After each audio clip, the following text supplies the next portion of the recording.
New Thought Media Network.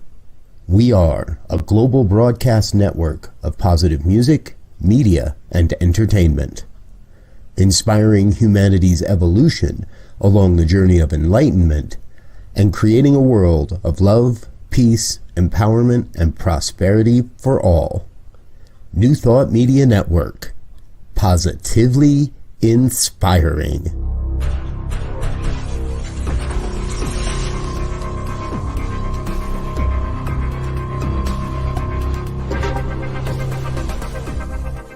Live from a secure concrete bunker somewhere in Ohio, New Thought Media Network presents Pastor Michael Mangus with Friday's Fireside Chat, spiritual conversation for today. Here he is from the secret radio room, surrounded by thousands of watts, Pastor Michael Mangus. Well, hi there. Greetings. This is the Friday evening Fireside Chat here on your New Thought Media Network. I am Reverend Michael Mangus. I am broadcasting this evening from the super secure concrete bunker. So I adjust my camera. Somewhere in Akron, Ohio. That is so top secret. Only one person, that is Diego Reyes, knows where I'm located. Everyone else has no idea where the super secret secure concrete bunker is located, and we're going to keep it that way. Well, yeah, we're getting on a little late this evening. Where's my big hammer that I had to use? It was, sometimes stuff happens, Yeah. And that's all I'm allowed to say on here. Well, for those of you who would like to interact with us this evening, please go ahead and do so by putting a comment in the chat. And for those of you who are shy, and I know a few of you are out there, all right, go ahead and write me during the week, pastormichaelmangus@gmail.com. I read them after the show during the week. And again, thank you so very much for writing in. We really appreciate that. The purpose of our show here is to talk about contemporary issues from a New Thought perspective. And I know that some of the things that I say are controversial. And again, take what you like and leave the rest, as they say in the 12-step program. This is all about thinking. Not just with this, but with this and also your gut. Thinking about what is going on in the world and how that you, yes, you can play a part in bringing about a world that does work for everyone. Yes, I do have a guest this evening. It is me. Oh, yes. During the second half of our program this evening, I will be sharing a brief teaching on you, and I mean you are a spiritual broadcasting station. One of Ernest Holmes' favorite topics. You are a spiritual broadcasting station. Yeah, I am working on future guests. My people have to get with their people. They have to do lunch, all that other stuff. That's happening. So hopefully by next week, we will have another person as my special guest. Well, happy Passover to all of my Jewish friends. It's been an interesting Passover week, hasn't it been? We start our news this evening. University protests have erupted all around the globe. Pro-Palestinian protests continue at U.S. major universities, where several schools have called the police on protesters, leading to arrest of hundreds across the country. At New York's Columbia University, the epicenter of the demonstrations, protesters against the war in Gaza are demanding that the school cut ties with Israeli academic institutions and divest its funds from Israel-linked entities. The protesters at other campuses have similar demands. The University of Southern California has canceled its main commencement ceremony next month, citing new safety measures after nearly 100 people were arrested on campus. Even in my home state of Ohio, a total of 36 demonstrators at Ohio State University in Columbus were arrested on Thursday night after refusing dispersal orders, according to a preliminary report from the university. I found the next story from the Religion News Network pretty interesting, and I thought that we would bring it up for discussion this evening. At the Seder in the streets, protesters in Brooklyn denounced U.S. support to Israel. On Tuesday, April the 23rd, the second night of the week-long Passover holiday, thousands of New Yorkers filled Grand Army Plaza in Brooklyn for a mass Seder dinner organized by Jewish Voice for Peace, If Not Now, and also the Jewish for Radical and Economic Justice. The sit-down protest, called Seder in the Streets, came as the U.S. Senate was prepared to pass a $95.3 billion aid package for Ukraine, Israel, and Taiwan after the House passed a series of parallel aid bills on Saturday. By the end of the evening, more than 200 people were arrested. At the Seder in the streets, rabbis and activists took turns on a stage for more than 3 hours, each talking about the special meaning of Passover amid the Israel-Hamas war. Syrian Rabbi Esther Azar took the stage to perform a traditional Syrian Passover rite. As she proceeded to accomplish the fourth step of the Syrian Seder, the breaking of the middle matzo bread, Azar explained to the audience that her bread had already been broken in pieces to echo the rubble of Gaza and the brokenness of war victims.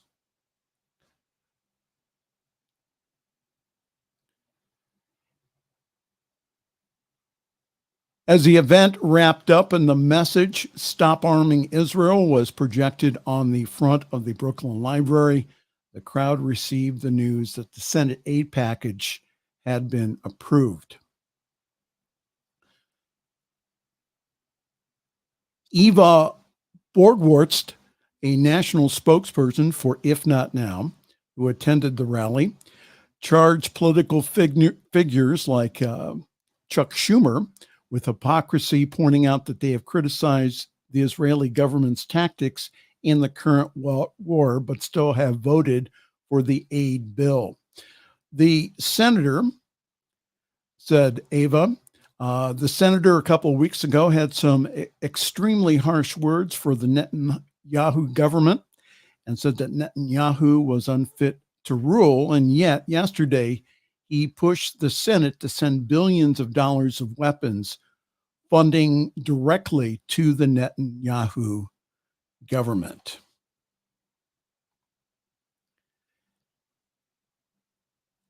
And then there's the attacks towards Jews and Jewish students from pro-Palestinian supporters.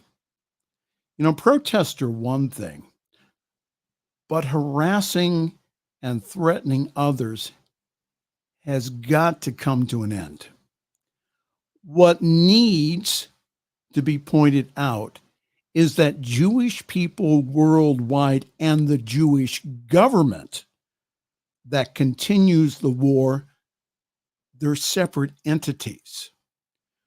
So many people, again, who have been critical of the invasion of the West Bank and the treatment of civilians, of which there's been over 33,000 civilian casualties, that then they are labeled anti-Semitic.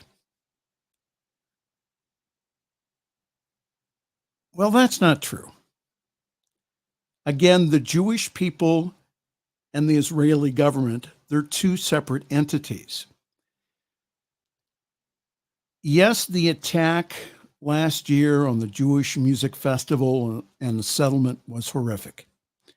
And the Palestinian people continue to suffer because of the Hamas terrorist group and their guerrilla tactics that includes hiding among the civilian population. My prayers and support goes for the Palestinian and also the Jewish people. And I urge the Israeli government to go back to the peace table and end this conflict now.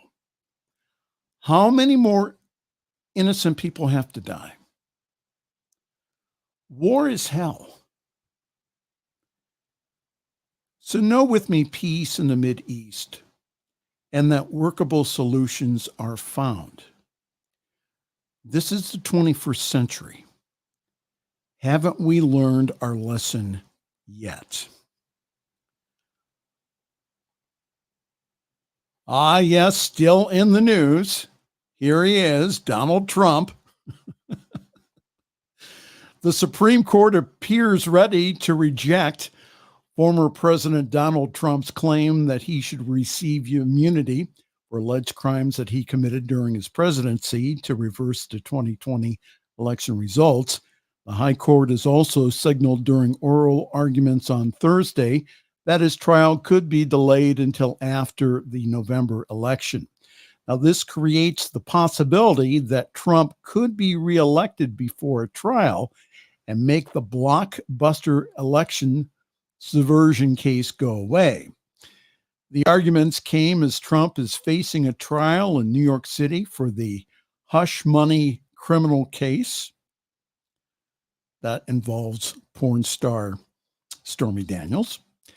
The court will resume today after prosecutors on Thursday wrapped up their testimony with former American Media Incorporated chairman David Pecker, who described in detail how he worked with Trump and his allies to buy up damaging stories about Trump throughout the 2016 campaign.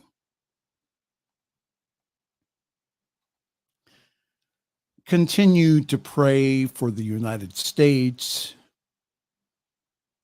and for divine right order, divine right action, justice, and peace. The news about 45 can get overwhelming at times. I get that. However, we as individuals who are spiritually aware can continue to pray for and get out in November to vote your values. Vote your values. What confounds me is this: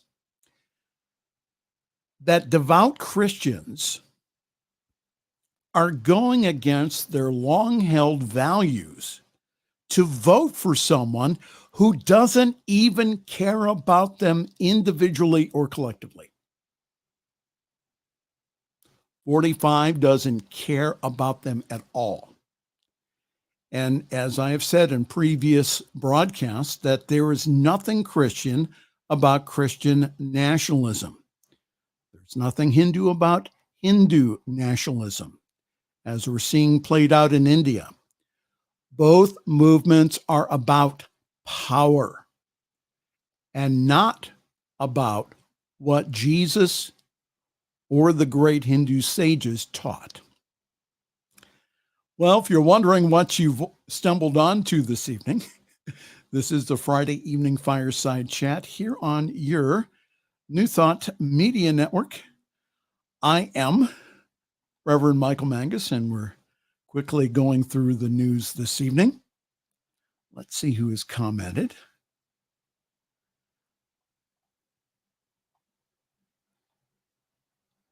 divine order and peace and right action and praying for peace. Well, thank you, Diana Mangus, the spiritual leader of Summit Center for Spiritual Living right here in Akron, Ohio. Going back to our news here,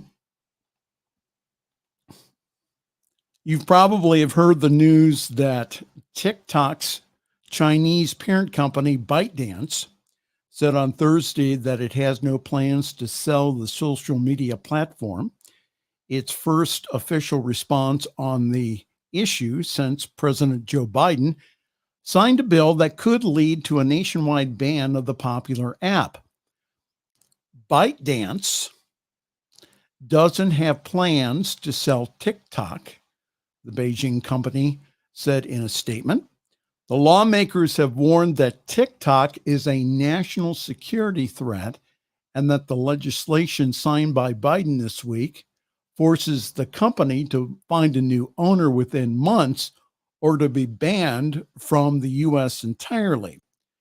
Complicating matters that there is no consensus on a favorite bidder, even though that if the company was to consider a sale, that really at this time they have no buyer. Experts say that the prospect of a TikTok sale could lead to a feeding frenzy, driving and drawing out everyone from tech companies to retailers and private equity firms. Now, okay, personally, I like TikTok. It amuses me. Now, I don't like the idea maybe that the Chinese government is gathering information about us here in the U.S. So hopefully that the parties will come to an agreement so that I still can have my funny videos on TikTok. Finally, in our news this evening, this is a story that I have been following for the past week with some amusement.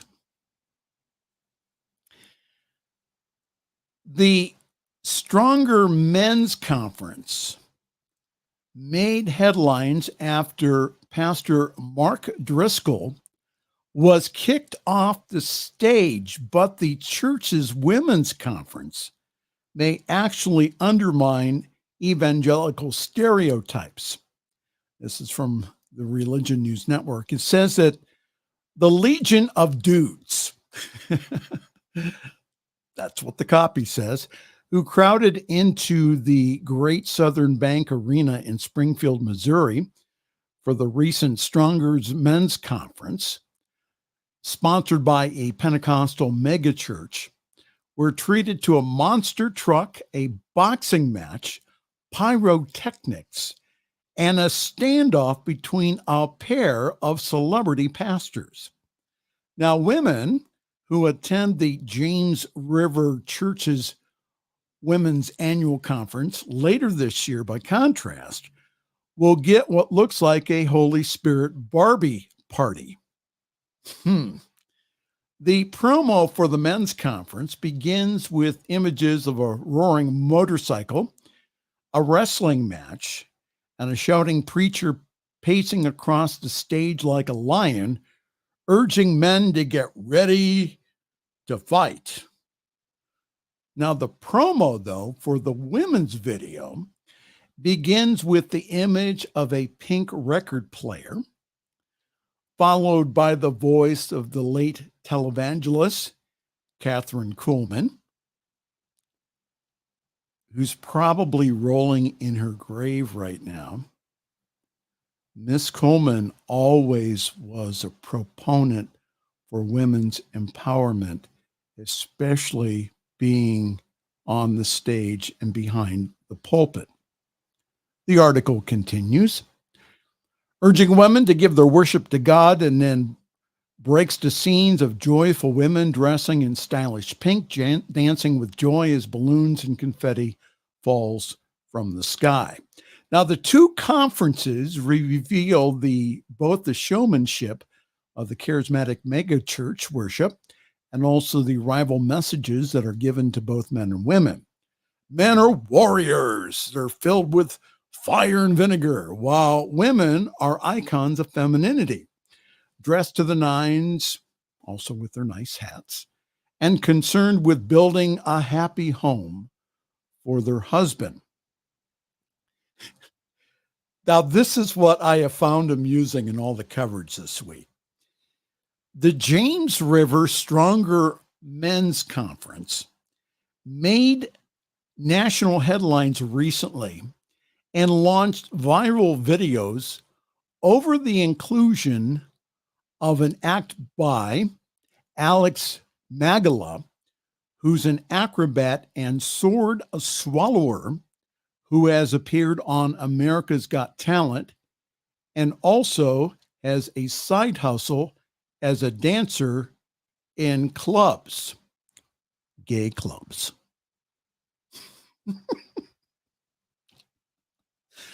I can't make this stuff up. After Magala's performance at the conference, so Mark Driscoll, who is famous for his attitude, his masculine attitude, and against any type of homosexuality, Pastor Mark Driscoll, the former pastor of Seattle's Mars Hill Church, who has reinvented himself as a Pentecostal preacher in Arizona, denounced Magala from the stage, saying that his performance was a homoerotic and also a sign of pagan worship and of a Jezebel spirit. Jezebel is the name of a biblical queen and the enemy of the prophet Elijah, whose name is often invoked to denounce someone as a temptress. So in response, James River pastor John Lindell kicked Driscoll off the stage.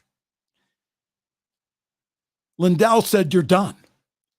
And the two later appeared to mend the fences during the conference, but any truce was short-lived, with the church sending the media links to a video of Lindell calling Driscoll to repent. As of Wednesday, the 24th, the link is no longer public, but the clips of the call to repent are still posted on YouTube.com. The spokesperson for the church did not respond to repeated requests for comment. The dust-up between Lindell and Driscoll had all the earmarks of a pro wrestling style feud, leading to speculation that it had been staged. An accusation fueled by Driscoll promoting his book, New Days, Old Demons, which warns that an evil Jezebel spirit is destroying America after the conference. Now, Driscoll, who was once accused of paying his way onto the New York Times bestseller list and also crashed a John MacArthur conference to promote another of his books, is known for preaching about hypermasculinity and his willingness to criticize fellow pastors. Scholar and author Jessica Johnson is among those who are skeptical of the controversy over Driscoll's appearance at the Stronger Men's Conference. Knowing that Driscoll is the promotional master that he is, it's just that he had very much of a wrestling kind of feel to this bit where the whole thing was staged, said Johnson, who's the author of, now get this, Biblical Porn, a study of Driscoll's former evangelical empire in the now defunct Mars Hill Church in Seattle.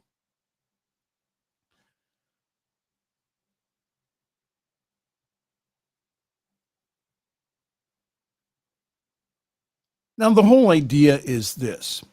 So the Strong Man's Conference, or the Strong Men's Conference, again, has this masculine feel. Now listen to this about the women's conference that's going to be held, I think, at the same arena coming this fall.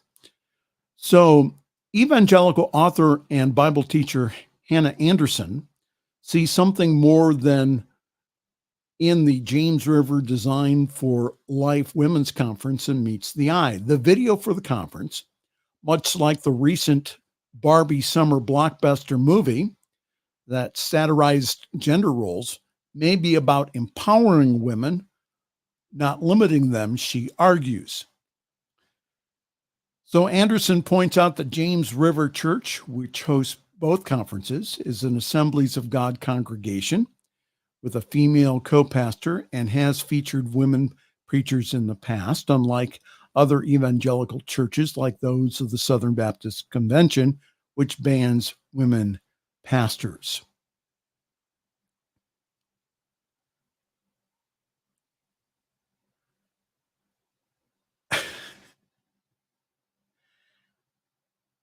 I really don't know what I find more entertaining this month. Was it WrestleMania 40 at the beginning of the month by the WWE, or the Strong Men's Conference in Springfield, Missouri, where the lead pastor goes ahead and books a sword-swallowing male pole dancer who has appeared at gay clubs and events. And then they invite on Mark Driscoll. Now, I think it brings up a broader question here. What are men's and women's roles in religious communities? Do these portrayed roles continue the stereotypic and, may I say, toxic roles about the sexes? Or do the roles portrayed in Scripture portray a compassionate male role model in Jesus and an empowered role for women as portrayed by Mary Magdalene and the other very strong women in the New Testament? It is said that Christianity got its start because the women all gave of their grocery money to help out the disciples and the apostles. Now, personally, I find that I can be a strong man without being a male chauvinist. And I can and do support women in being powerful beings that own their own power and take on ministerial roles in churches and also spiritual centers. Now, I also find interesting that the event was held in Springfield, Missouri. It was the same location that I attended last year's Theology Beer Camp, where individuals from around the world gathered to talk on progressive Christian views that embraces everyone, no matter what their race, creed, sex, or sexual orientation. The church we were at was called The Venues. Outside of the church was a sign that says, "We are not for everyone because we are for everyone." Even in the midst of the Bible Belt, our church is for individuals who want a spirituality that's based upon spiritual principles as taught by Jesus, and not the religion about Jesus. There are chinks in the armor that I see that are happening in the evangelical world, brought about mostly by progressive theologians who are speaking up and speaking out about topics talked about in universities and also seminaries for years. And that's the news. Well, good evening, everyone. Welcome. Diana Mangus says, I've never opened a TikTok that I'm aware of and do not plan to. Well, sometimes they're pretty funny. I think so. And I'm real picky about what I open.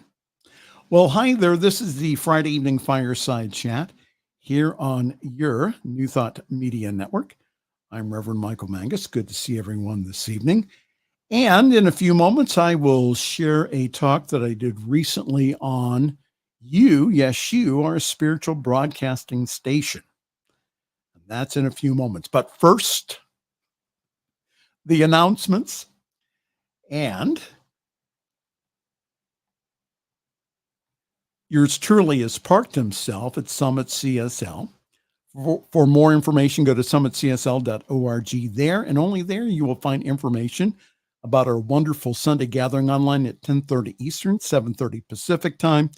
So please grab your coffee, your tea, your espresso, whatever wakes you up in the morning, and please join us. I really do believe that we have one of the best services that I have seen in New Thought because we balance what I call the 3 M's. That's music, meditation, and message. And this Sunday, we will have speaking our music director, the Reverend John Miller, with a great message, like always. Go to www.summitcsl.org for more information on how to join our Zoom call, and our services are also simulcast on the Summit Spiritual Center of Akron Facebook page, and our Facebook page also has past broadcast of the Fireside Chat and yours truly when he is praying on the New Thought Media Network. All right. So we're going to go take a quick break, and then we'll be right back. Again, this is the Friday Evening Fireside Chat here on your, and I mean your, New Thought Media Network.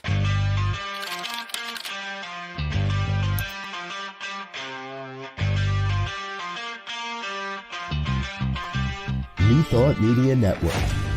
We are a global broadcast network of positive music, media, and entertainment, inspiring humanity's evolution along the journey of enlightenment and creating a world of love, peace, empowerment, and prosperity for all. New Thought Media Network. Positively inspiring.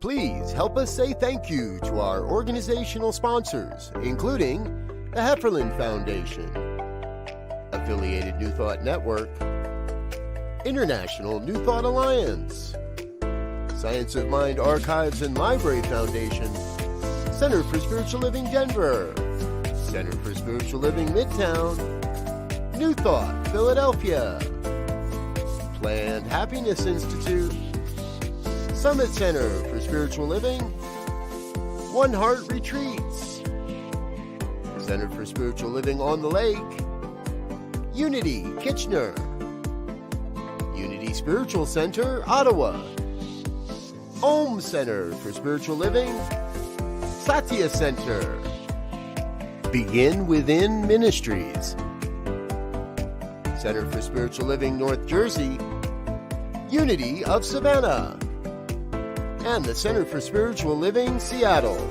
as well as all of our individual donors. Thank you for being part of the New Thought Media Network. Please like, share, and subscribe. New Thought Media Network, positively inspiring. The views and opinions expressed by Pastor Michael Mangus are generally right. However, they are his own and do not reflect the views and opinions of New Thought Media Network, Centers for Spiritual Living, or any other person living or dead. As they say in the 12-Step Recovery Program, take what you like and leave the rest. Here again is Pastor Michael. And I thought instead of a guest this evening that I would share a little bit from one of my favorite talks that came from the pen of Dr. Ernest Holmes, and that is, you are a spiritual broadcasting station. You, yes, you are a spiritual broadcasting station.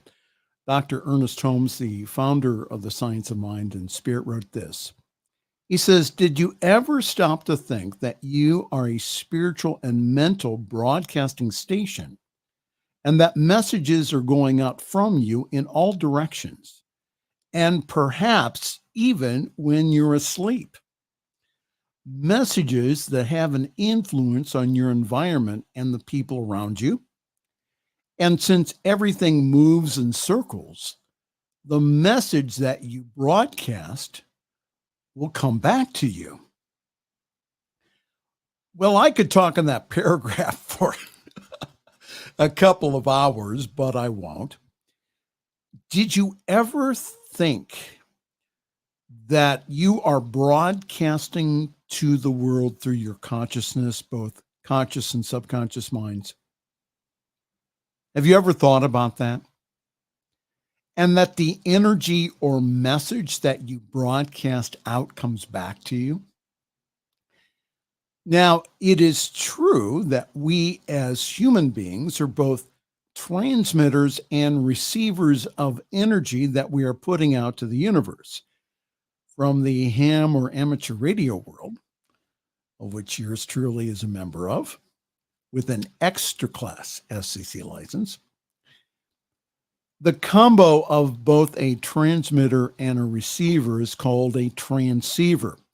So if we think about the upright human body, we are a transmitting and receiving antenna or tower. Now, radio waves, when broadcast, just keeps on going or are absorbed by the layers of the upper atmosphere. I'm not going to get into all the radio science this evening. However, in the spiritual and mental world, the program that we are transmitting comes back to us in the world of effects. Ernest Holmes said this. He said, we are all broadcasting stations, whether or not we know it or not. Our thoughts, feelings, and emotions. Can we get that? Our thoughts, feelings, and emotions, our faiths and our fears tend to make an imprint on our environment.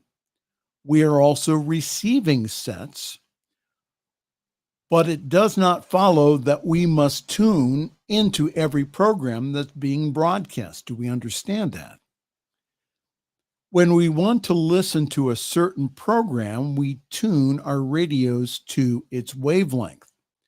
So the program already is within either in the room, but it does not affect our instrument unless we tune into it.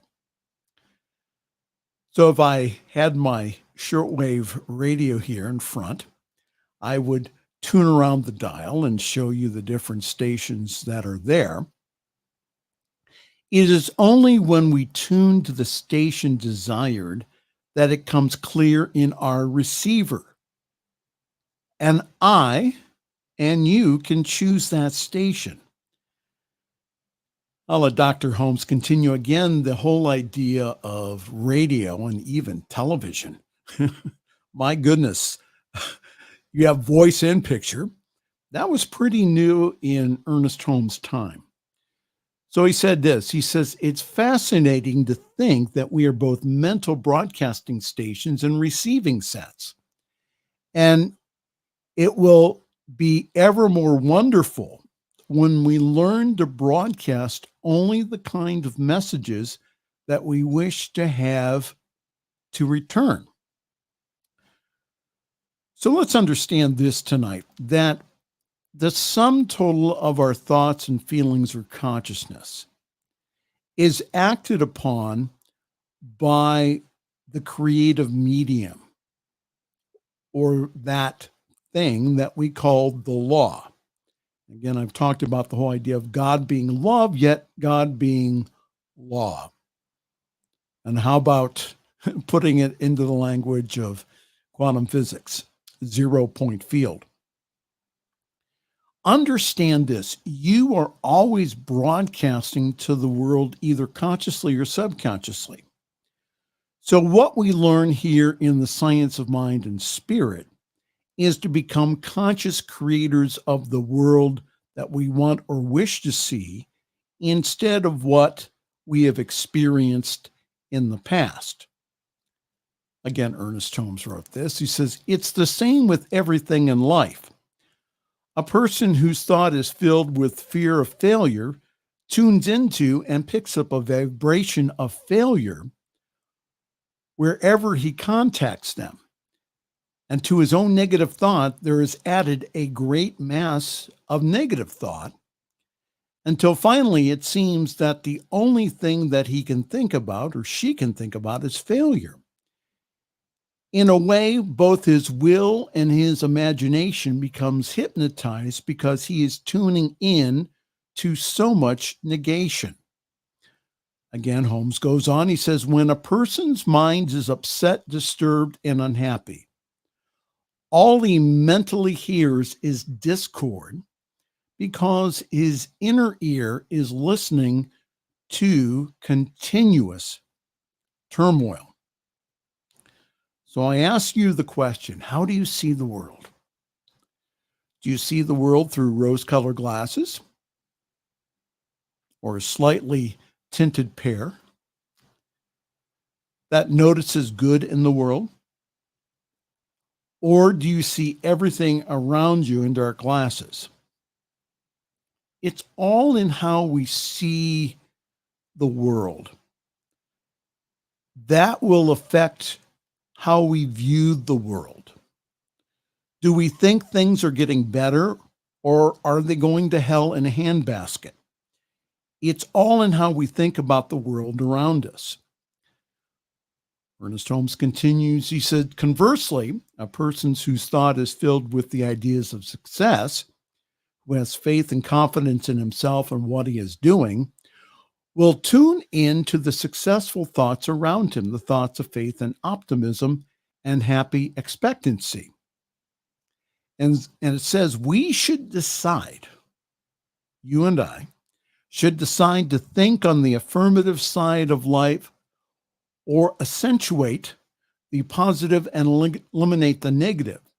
In doing so, what happens is we make up our minds that we are not going to receive the criticism or the negative state or the animosity of anyone.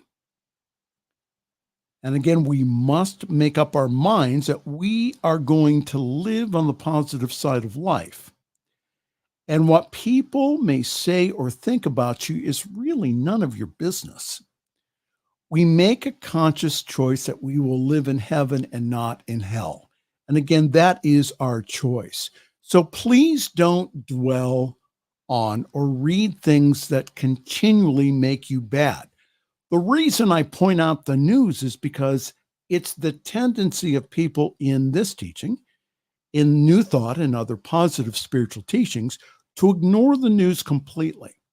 And I'm not saying do that. I'm saying let's look at the news as our prayer list. Let's look at the news as a way of praying for the world, a way that we can be the light in the seemingly dark world that we find ourselves in right now.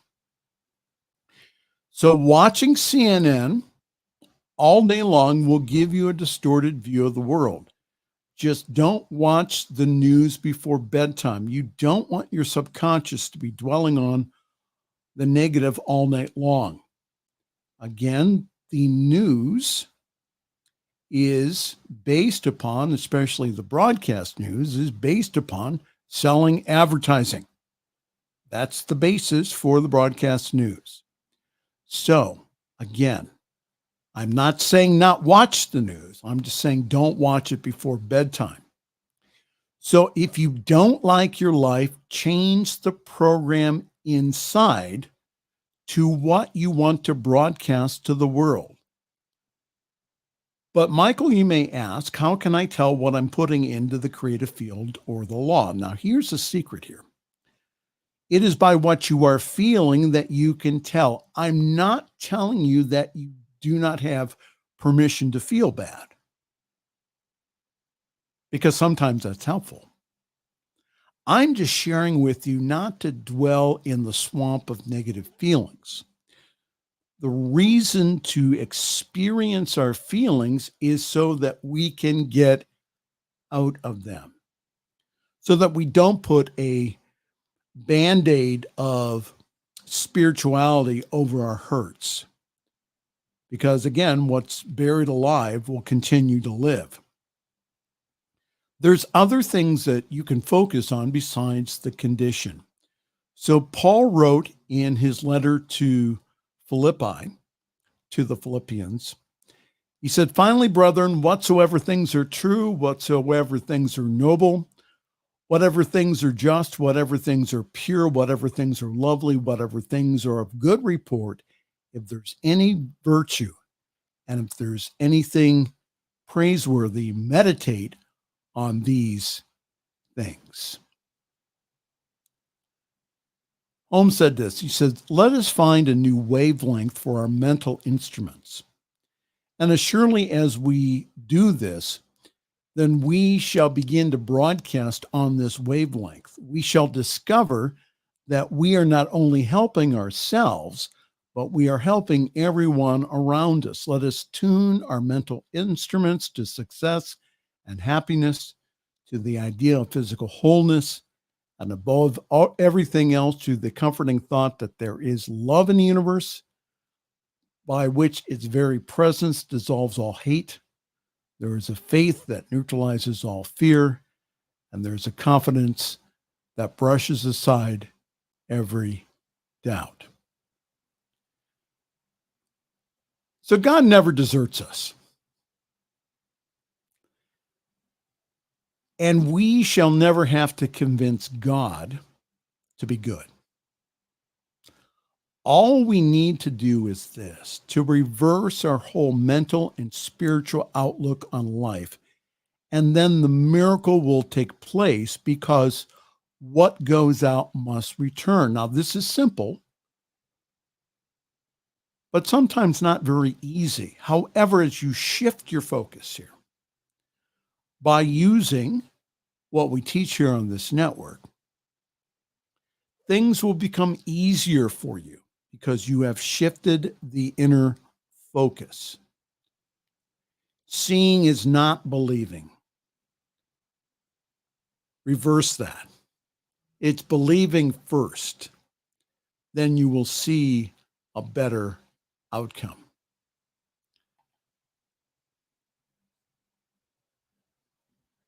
Ernest Holmes wrote this: "We are all spiritual and mental broadcasting stations. There is a silent force flowing from us in every direction at all times. How necessary it is that we assume the role of the announcer and the broadcaster," and I would also say the engineer too. "How necessary that we write our own programs and deliver it ourselves. When a person speaks into a microphone, in a broadcast station, his words or their words are also carried to the far corners of the earth where they are reproduced. But the force that carries them is mechanical." I'm going to correct Dr. Holmes. It's really electromagnetic. But he's not a radio engineer. "It is a law, a vibration, and a law which actually reproduces the words that he speaks, the intonations, the inflections. And now, along with this word, which is broadcast, goes a picture, an image of his personality. This is what we see in television, as though he were suddenly present everywhere. And the picture looks like him or her because it's their image, their likeness that created it. And so it is with the reaction of the law of good from a power that's greater than we are. It always tends to bring back to us exactly what goes out. But we are always the broadcasters, and we can always change the pictures if we will." So my question tonight is this: what are you broadcasting out into the world? You can tell by what you are experiencing right now. So what if your experiences are not what you wish them to be?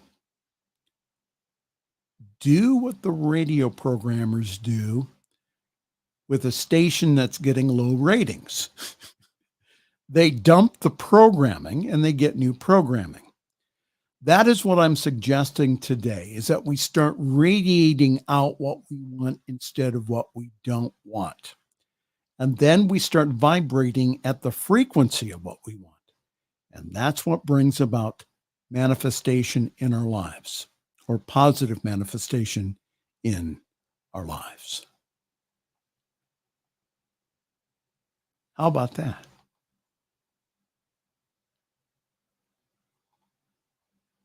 There's that Diana Mangus again. As we are aware of our thoughts and actions, if we realize that every thought and action has a consequence, I declare peace, love, harmony in my thoughts and actions are improving not only my world, but also in others. Amen, Michael. Good show. So how much am I going to have to pay you for that, Diana?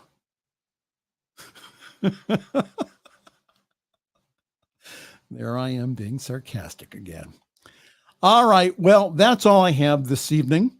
Again, thank you so very much. Next week, we will have a guest. So on behalf of all of us here at the New Thought Media Network, I am Reverend Michael Mangus. I'm going to wish you a very pleasant good night. Now hold it here. We have a news bulletin here.